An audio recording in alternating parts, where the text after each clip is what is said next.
Hello friends, this video on light part 3 is brought to you by We Guide Physics.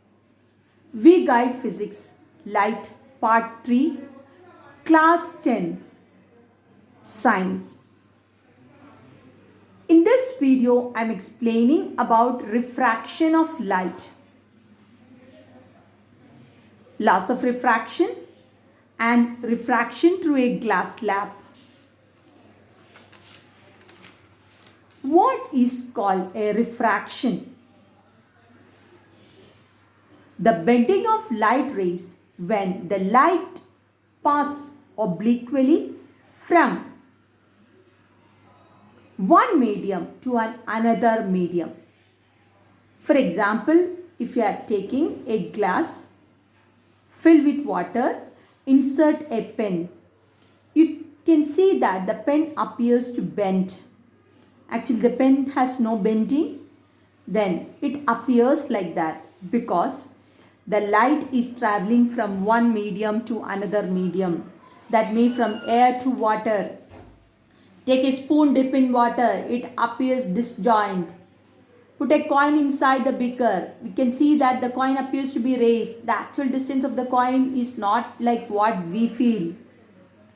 So, like this, if there is a bending of light, when the light rays pass obliquely from one medium to another medium is termed as refraction of light. In reflection of light, we don't tell about medium. It is going back to the same medium, but in refraction, light should travel from one medium to another medium. Another main thing you remember is when we talk about the medium, we will tell about different mediums called rarer medium and denser medium. Rarer medium and denser medium. What is called a rarer medium? What is a denser medium? The medium which is closely packed, right? For example, if you take glass, air and water, glass, it is highly dense. So we take glass as a denser medium. Then if you take water, it is also a dense, but compared with air and glass is more dense. Then if you take air, the density is less. So you can just take here two medium. The light is going from one medium to another medium means we can take the comparison from which medium to which medium. So one should be rarer, other should be denser. Then when a rarer and denser medium comes, the light refraction also will be different. So I gave here three diagrams. The first diagram, the incident ray is in a denser medium, refracted ray in a rarer medium. If you see here, the angle between the incident ray and this pink color line is the normal. This and the normal and refracted ray, if you see, this refracted angle of refraction is greater than angle of incidence.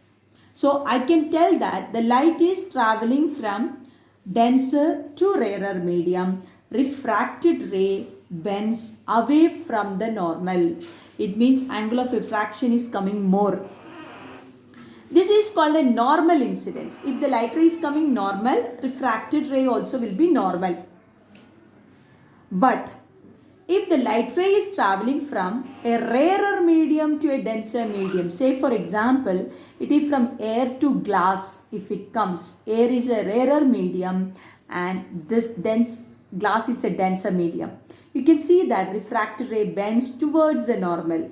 So these are the three main ray diagrams you should remember. Refracted ray bends away from the normal. It's like this is a normal only. Angle of incidence, angle of refraction we are taken as 0. And this one, it is bent towards, refracted ray bent towards normal. Angle of incidence, I told you, angle between incident ray and normal. Angle of refraction is nothing but angle between refracted ray and the normal. So if you see these two angles, in the first case, angle of refraction is greater. But if you see the last case, angle of refraction is lesser. So by seeing the diagram, we can understand that light is going from which medium to which medium. So what I want to tell, refraction of a light is the bending of the light when the light travels from one medium to another medium. Or there will be some change in the path of the light ray when the light travels from one medium to another medium. In the first video, we discussed about laws of reflection. This is about laws of refraction. So I drawn the same diagram here. This is the first medium, second medium. 1 and 2 are two mediums. I can take it as medium 1 and medium 2. Here the light is traveling from medium 1 to medium 2. If you observe the green color line, you can understand that the light is traveling from a rarer medium to a denser medium. Light is traveling from a rarer medium to a denser medium. Now, here I can take two important laws. The first law is similar to laws of reflection. Incident ray, instead of reflected, it is refracted ray and normal to the interface of two transparent media at a point of incidence lie on the same plane. In simple, incident ray, refracted ray and a normal lie on the same plane. Second one is, we are talking about I and R. I is the angle between incident ray and the normal, that is called angle of incidence. This is called angle of refraction. So if you take the ratio of sine, trigonometric ratio sine, you have to take sine of the angle of incidence to sine of the angle of refraction is constant. Sine of the angle of incidence to sine of the angle of refraction is a constant. And that constant we call by a new name called refractive index. I'll tell again. We told light is going from first medium to second medium. So I told you with respect to these two, we can take it as one is rarer medium, other one is denser medium. So that medium density we can write in terms of refractive index. So I'm just taking here the first medium of refractive index N1, second medium of refractive index N2. So you can take here the ratio of sin I by sin R. We get a constant value that should be equal to N2 by N1. That is also equivalent to V1 by V2, where V1 and V2 are speed of the light in these two media. Speed of the light in these two media. So see here, the speed of the light, we need to take it here. Remember, from this equation you understood refractive index and speed, they are inversely proportional. You all know that speed of the light in air is very high or in vacuum is very high, but the refractive index is very less. But the refractive index of glass is high, whereas the speed of the light in the glass is less. So it means refractive index and speed are inversely proportional. If the density is more, there is no way to go. The speed will be less. Remember like that. So here the ratio of sine of the angle of incidence to the sine of the angle of refraction is a constant, and the constant is termed as refractive index. This law is also called Snell's law. You know about these all terms. AB is the incident ray and BC is the refracted ray. ABN is angle of incidence, that is I, and the next one is MBC is the angle of refraction, that is R. So remember this equation, sin I by sin R is constant, that is equal to N2 by N1, that is equal to V1 by V2, where N1 and N2 are the refractive index of two mediums and V1 and V2 are the speed in those two medias. Refractive index formulas. It can be calculated in two different forms. One is sin I by sin R. Another one, symbol you can write it as n. Okay. So this can also be written as speed of the light in air by speed of the light in a medium. When the light travels from air to some other medium, you can take it as refractive index as speed of the light in air by speed of the light in medium. Speed of the light in air is c by v. C has a constant value, that is 3 into 10 power 8 meter per second is the speed of the light. This is also called absolute refractive index because one medium we have taken as air, that is called the standard one. We call it as absolute refractive index. Say for example, if it's not air, the light is traveling from water to glass or glass to water. In those cases, you can write it as N21. It's a representation of refractive index of second medium with respect to first medium. N21 means refractive index of second medium with respect to first medium. That is N2 by N1. That should be equal to V1 by V2. These are the equations we use for refractive index. One in terms of sin I by sin R, other one in terms of speed of the light in air by speed of the light in medium. If it's not, one medium is not air, then you can take it as N2 by N1 is equal to V1 by V2. Remember, refractive index and speed are inversely proportional. Very important point.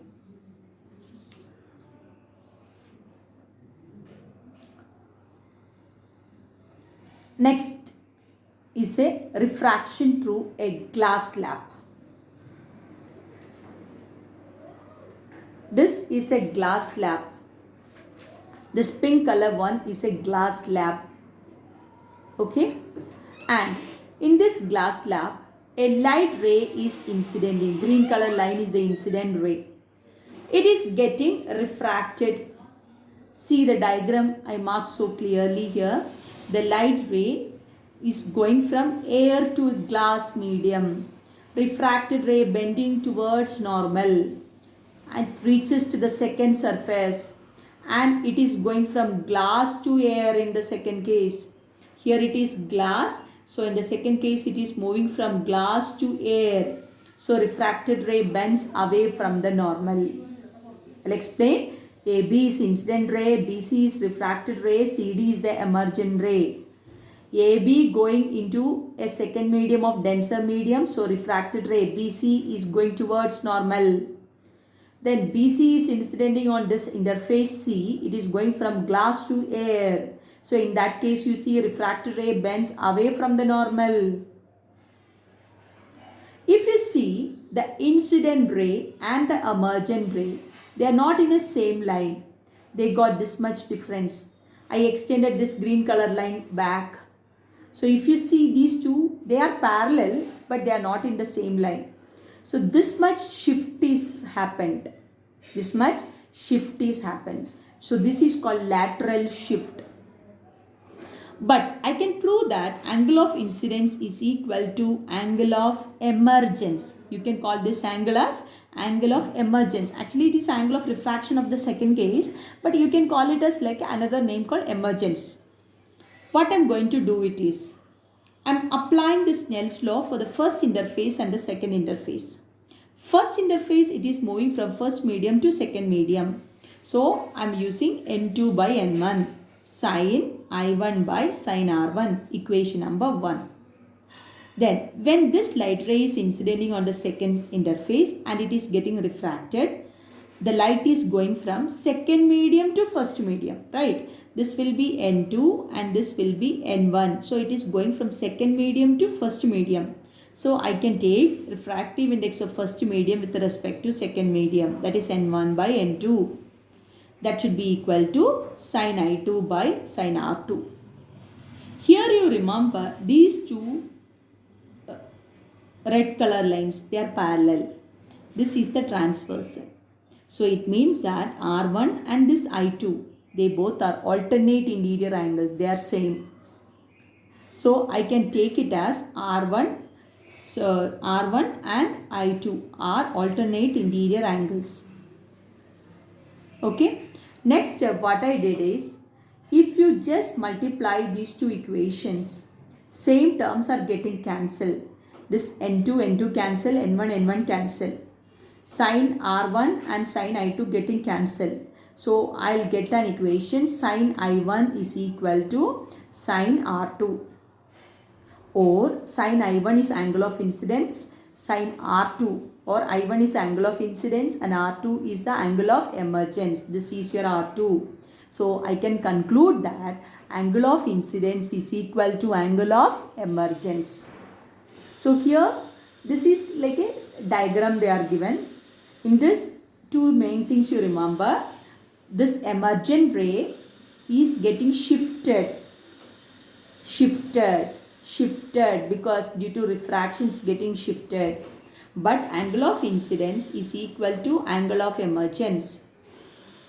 We are applying refraction, Snell's law, in both the interfaces. Okay, so refraction is nothing but when the light travel from one medium to another medium, there will be some change in the path of the light ray, or there will be a bending of light ray. This term we call by the name refraction. Medium change is very, very important.